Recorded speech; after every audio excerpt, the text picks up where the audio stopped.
भारत देश यूं तो अपनी सभ्यता और संस्कृति के नाम से पूरे विश्व में विख्यात है। यहाँ हमेशा विभिन्न जाति धर्म के लोग अलग अलग तीज त्योहार मनाकर खुशियां मनाते नजर आते हैं। इसी कड़ी में भारत के कुछ विशेष त्योहारों में बकरी ईद इस्लाम धर्म में मनाए जाने वाले त्योहारों में से सबसे महत्वपूर्ण पर्व है, जिसको इस्लाम धर्म के अनुयायियों द्वारा बड़े ही धूमधाम के साथ जश्न मनाते हुए मनाते हैं। मुंगेली जिले में भी मुस्लिम समाज के द्वारा बकरी ईद का पर्व बड़े ही धूमधाम से मनाया गया। इस पावन पर्व के अवसर पर पड़ाव चौक स्थित जामा मस्जिद में मुस्लिम समाज भारी संख्या में मौजूद रहे।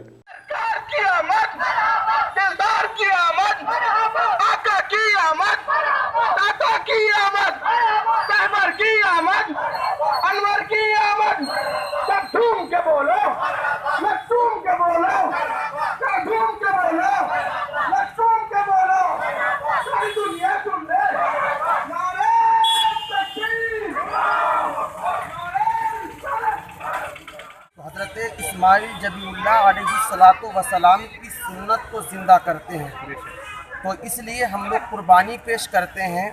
और बिलखुसूस मेरी गुजारिश ये है कि हम लोग सारे लोग अपने शहर मुल्क मुंगेली में अमन और शांति कायम रखें और कुर्बानी में बिलखुसूस ध्यान दें तो कोई अफरा तफरी न हो पाए। अस्सलाम वालेकुम। यह त्यौहार ईद उल अजहा कुर्बानी का त्यौहार है।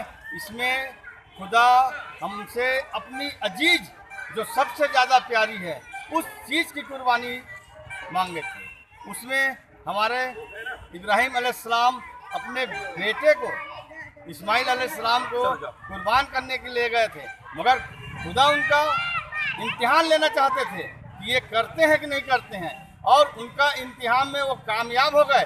जब उन्होंने अपने बेटे के गर्दन में छुरी चलाने को रखा, उस समय जिब्रील अलैहिस्सलाम ऊपर से आके उनके लड़के को हटा के उनके जगह में एक दुम्बा रख दिया गया, जिससे दुम्बा का कुर्बानी हुई।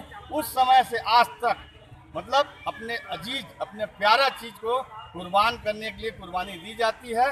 इसलिए आज ईद उल अजहा के दिन सब मुसलमान भाई जो इस लायक हैं कि वो लोग कुर्बानी कर सकें,